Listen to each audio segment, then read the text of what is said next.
नमस्कार शेतकरी मित्रांनो, शिंदे सरकारने कर्जमाफी ही जाहीर केली, परंतु या कर्जमाफीमध्ये काही अटी सुद्धा आहेत.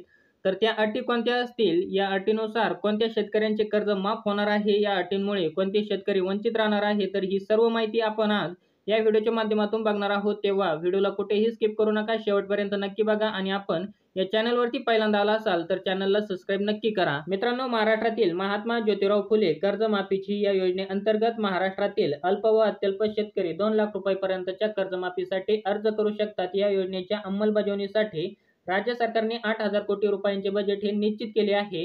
या योजनेअंतर्गत शासन लाभार्थ्यांची पहिली यादी जाहीर करणार आहे. ही यादी पाहण्यासाठी इच्छुक लाभार्थ्यांनी त्यांच्या बँक, ग्रामपंचायत किंवा जवळील आपले सरकार सेवा केंद्राला भेट द्यायची आहे. या योजनेअंतर्गत पहिल्या यादीत 98 लाखहून अधिक लाभार्थी शेतकऱ्यांची नावे असतील. लाभार्थ्यांचे नाव पहिल्या यादीत जर आले नाही तर ते त्यांचे नाव दुसऱ्या यादीमध्ये सुद्धा पाहू शकतात आणि या योजनेचा लाभ घेऊ शकतात. या योजनेअंतर्गत लवकरच पहिली यादी ही प्रसिद्ध केली जाईल.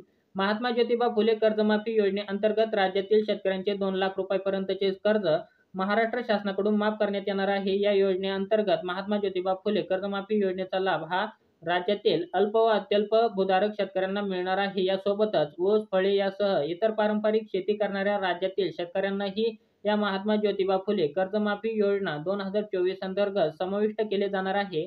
कर्जमाफीसाठी शेतकऱ्यांसाठी कोणतीही अट राहणार नाही आणि त्याचा तपशील भविष्यात मुख्यमंत्री कार्यालयाकडून जारी केला जाणार आहे. शेतकऱ्यांसाठी महात्मा ज्योतिबा फुले कर्जमाफी योजनेसंदर्भात अत्यंत महत्त्वाची बातमी आहे. न्यायालयाच्या आदेशानुसार राज्यातील या योजनेअंतर्गत रखडलेल्या लाखो शेतकऱ्यांना कर्जमाफीचा लाभ हा मिळणार आहे. महात्मा ज्योतिबा फुले कर्जमाफी योजनेतील समाविष्ट असलेल्या सर्व लाभार्थ्यांना मार्च अखेरपर्यंत महाराष्ट्र शासनामार्फत कव्हर केले जाईल. महात्मा ज्योतिबा फुले कर्जमाफी योजनेतील कर्जमाफी यादी अंतर्गत 25 लाख शेतकऱ्यांना लाभ हा मिळणार असून डिसेंबरपर्यंत 8,500 कोटी शेतकऱ्यांच्या खात्यात वर्ग केले आहे. जमीन कर्जबाजारी शेतकऱ्यांना दिलासा देण्यासाठी ही योजना सुरू करण्यात आली आहे.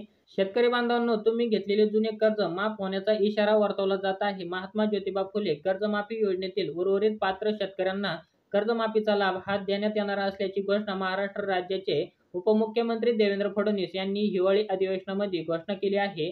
तर मित्रांनो, महात्मा ज्योतिबा फुले कर्जमाफी योजना राज्यातील शेतकऱ्यांचे जीवनमान सुधारण्यासाठी आणि त्यांचे उत्पन्न वाढवण्यासाठी महाराष्ट्र शासनामार्फत विविध योजना सुरू केल्या जातात. महात्मा ज्योतिबा फुले कर्जमाफी योजना राज्य सरकारने अशाच एका योजनेद्वारे शेतकऱ्यांनी घेतलेल्या शेतीसाठी कर्ज माफ करण्यासाठी 21 डिसेंबर 2019 रोजी ही योजना सुरू केली आहे. तर मित्रांनो, कोणत्या बँकेंना योजनेचा लाभ हा देण्यात येणार आहे, म्हणजे कोणत्या बँकेमार्फत घेतलेले कर्ज माफ करण्यात येणार आहे, तर सर्वात प्रथम राष्ट्रीयकृत बँकेमार्फत घेतलेले कर्ज हे माफ करण्यात येणार आहे आणि त्यानंतर ज्या शेतकऱ्यांनी खाजगी बँकेकडून कर्ज घेतलेले आहे तर त्यांचे सुद्धा कर्ज माफ करण्यात येणार आहे आणि त्यानंतर जिल्हा मध्यवर्ती बँकेकडून घेतलेले कर्ज सुद्धा या ठिकाणी माफ करण्यात येणार आहे. तर त्याच्यासाठी काही अटी आहे, बंधनकारक आहे काही अटी. तर त्या अटी बघा, आपल्या आधार कार्ड क्रमांक बँकेच्या विविध कार्यकारी सहकारी संस्थेच्या कर्ज खात्याशी संलग्न करावं, म्हणजे आपलं आधार कार्ड हे लिंक करून कर्ज खात्याशी लिंक करून घ्यायचं आहे आणि त्यानंतर मार्च 2023 पासून बँकांनी आधार क्रमांकासह आणि कर्ज खात्या रकमेसह तयार केलेल्या याद्या, सूचना फलक तसेच चावडीवर प्रसिद्ध केल्या जातील.